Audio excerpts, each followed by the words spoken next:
جاندار چیزیں اور بے جان چیزیں. بے جان چیزیں بے شمار، یہ تمام فلکیات، یہ پوری کائنات، یہ زمین، یہ پہاڑ، یہ شجر و حجر، کیا ہے؟ لیکن ایک ہے جاندار. ان جانداروں میں ایک تقسیم ہے، دو کا تعلق غیر مرئی دنیا سے ہے، انویزیبل ورلڈ سے. فرشتے جو دکھائی نہیں دیتے، ان کی پیدائش ہوئی ہے نور سے. دوسرے جنات جو انسانوں سے پہلے پیدا کیے گئے، آدم سے پہلے. وَالْجَانَّ خَلَقْنَاهُ مِنْ قَبْلُ مِنْ نَارِ السَّمُومِ. جنات کو تو ہم بہت پہلے پیدا کر چکے تھے آگ کی لو سے، وہ بھی نظر نہیں آتے. تیسرے انسان اور اس دنیا میں جتنے بھی حیوانات ہیں، ان کا جو مادہ ہے وہ ارض، یہ زمین ہے، یہ مٹی سے بنے، تراب سے بنے، کرسٹ آف دی ارتھ سے بنے. اب ان میں ایک تقسیم ہے.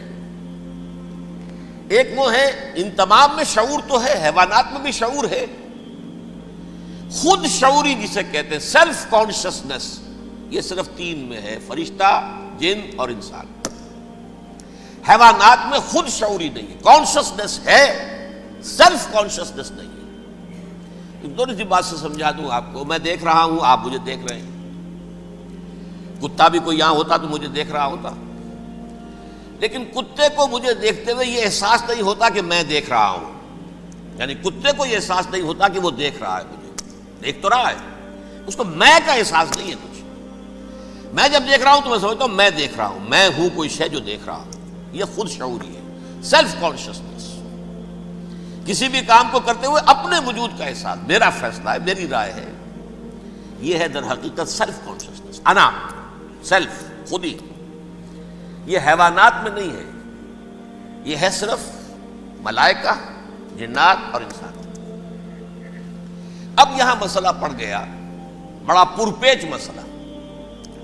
اللہ تعالیٰ نے پہلے حضرت ملائکہ کو پیدا کیا اور انسانی ارواح کو پیدا کیا نور سے، پھر ناک سے پیدا کیا، نار سے، آگ سے جنات کو، پھر مٹی سے بنایا، آدم کا حی اللہ، اس میں روح پھونک دی، اب آدم بن گئے. اعلان یہ کر دیا کہ خلافت ارضی جو ہے وہ آدم کو عطا کی جا رہی ہے. یہ پیچ پڑ گیا.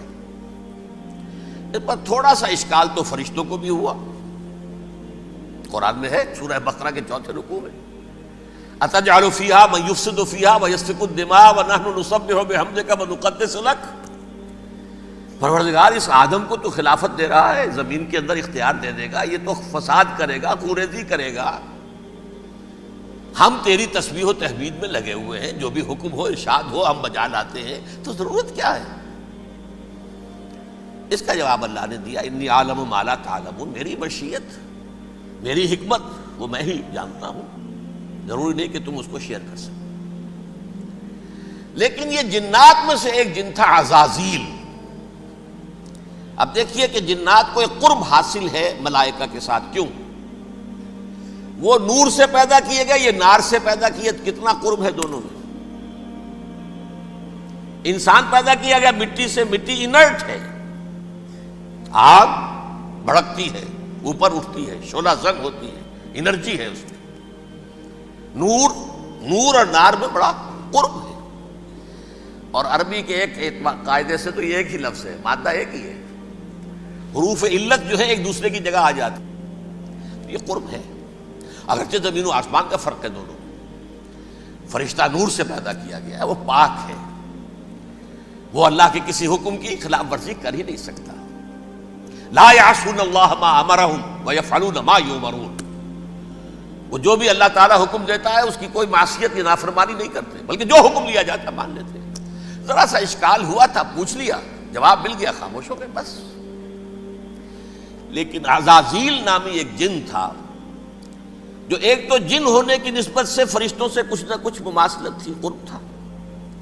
دوسرے یہ علم میں، زہد میں، عبادت میں اتنا اونچا تھا، اتنا اونچا تھا، اتنا اونچا تھا کہ یہ ملائکہ ہی کے صف میں شامل ہو گیا. اس نے علم بغاوت بلند کر دیا۔ جب حکم دیا گیا کہ سجدہ کرو آدم کو، اب یہ دیکھیے کس قدر یہ اہم مضمون ہے، اور آپ سوچ رہے ہیں یہ باتیں آج پہلی مرتبہ ہمیں اس طرح سنائی جا رہی ہیں، یہ باتیں تو علم میں آتی نہیں ہمارے۔ وجہ کیا ہے؟ آپ کو دلچسپی نہیں ان چیزوں سے۔ جدید تہذیب نے ان چیزوں کی اہمیت کو زیرو کر دیا۔ قرآن میں اہمیت کا کیا عالم ہے؟ 7 جگہ یہ مضمون قرآن میں آیا ہے کہ فرشتوں کو ہم نے حکم دیا سجدہ کرو آدم کو، سب نے سجدہ کیا۔ فسجد الملائکۃ کلھم اجمعون، سارے کے سارے، کل کے کل، سب نے مل کر سجدہ کیا آدم کو، اللہ کے حکم کی فوراً تعمیل کر دی۔ الا ابلیس ابا واستکبر وکان من الکافرین، ابلیس نے نہیں کیا، انکار کیا، استکبار کیا، گھمنڈ کیا۔ اور اس کو سورہ کہف میں بیان کر دیا گیا، یہ اس لیے کہ وہ اصل میں جنات میں سے تھا، اگرچہ شامل تو تھا فرشتوں میں اس وقت۔ کانا من الجن ففسق عن امر ربہ، وہ اصل میں جنات میں سے تھا، اس وجہ سے وہ اپنے رب کے اس فیصلے کے خلاف کھڑا ہو گیا، سرکشی تھی اس میں۔ یہ معاملہ اتنا اہم ہے، اب آپ سمجھیے کہ 7 مرتبہ سورہ بقرہ، سورہ اعراف، سورہ حجر، سورہ بنی اسرائیل، سورہ کہف، سورہ طٰہٰ، سورہ صاد، 6 مکی صورتوں میں ذکر ہے یہ، اور 1 مدنی صورت سورہ بقرہ۔ ان میں سے اکثر مقامات پر پھر جب اللہ نے کہا کہ اچھا تم نے یہ سرکشی کی ہے اور ہمارے حکم کی خلاف ورزی کی ہے تو یہاں سے نکل جاؤ، دفع ہو جاؤ، تم مردود ہو، مردود ملعون، ان علیک لعنتی الی یوم الدین، اب تجھ پر لعنت رہے گی میری قیامت کے دن۔ اس نے کہا اچھا پروردگار پھر مجھے ذرا مہلت دے دے، رب فانظرنی الی یوم یبعثون، قیامت تک میری زندگی طویل کر دے۔ فاذهب فانک من المنظرین، کہہ دیا اچھا جاؤ، تمہاری یہ درخواست بھی ہم نے قبول کی۔ انہوں نے کہا پروردگار اب میں اس آدم کو بھی گمراہ کر کے چھوڑوں گا اور آدم کی نسل کو تباہ کر کے چھوڑوں گا۔ انتہائی شدید چیلنج کے انداز میں یہ قرآن مجید میں 4-5 مرتبہ مضمون آیا ہے۔ میں نے صرف 2 جگہ سے آپ کو اس وقت کوٹ کر کے سنایا تھا۔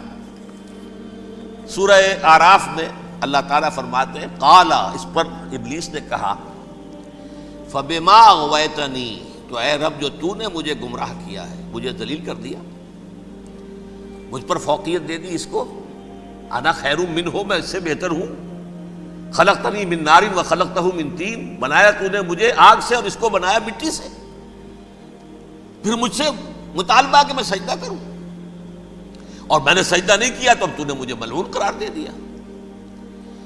قال فبما اغویتنی لاقعدن لهم صراطک المستقیم، اب میں یہ نسل آدم کے لیے، اس کو برباد کرنے کے لیے تیری سیدھی راہ کے اوپر گھات میں بیٹھوں گا، سیدھے راستے پر چلنے نہیں دوں گا۔ ثم لآتینہم من بین ایدیہم، پھر میں ان پر حملہ آور ہوں گا، ان کے سامنے سے بھی، ومن خلفہم، ان کے پیچھے سے بھی، وعن ایمانہم، ان کے داہنی جانب سے بھی، وعن شمائلہم، اور ان کے بائیں جانب سے بھی، ولا تجد اکثرہم شاکرین، اور تو دیکھے گا کہ ان کی اکثریت تیری شکر گزار بندوں پر مشتمل نہیں ہوگی۔ یہ چیلنج تھا، اور ایک چھوٹا سا چیلنج جو سورہ صاد میں آیا ہے، اور یہاں تو اس نے اللہ کے جلال کی قسم کھا کر کہا قال فبعزتک لأغوینہم اجمعین، اے رب تیری عزت، تیرے جلال کی قسم ہے میں ان سب کو گمراہ کر کے چھوڑوں گا، الا عبادک منہم المخلصین، سوائے ان میں سے وہ کچھ لوگ جنہیں تو خالص اپنا بندہ بنا لے، جنہیں تو اپنا بندہ بنا لے۔ مخلص، مخلص نہیں، مخلص یہ مفعول ہے، فاعل نہیں ہے، جسے تو بنا لے۔ بعض لوگوں کو اللہ چن لیتا ہے، هو اجتباکم، تمہیں چن لیا ہے، استفاء، اجتباء، بس وہ بچیں گے جن کو تو اپنی خاص امان میں لے لے گا، باقی میں سب کو گمراہ کر کے چھوڑوں گا۔ یہ ہے اصل دنیا میں نوع انسانی کا ابدی دشمن، ازلی سے ابدی تک۔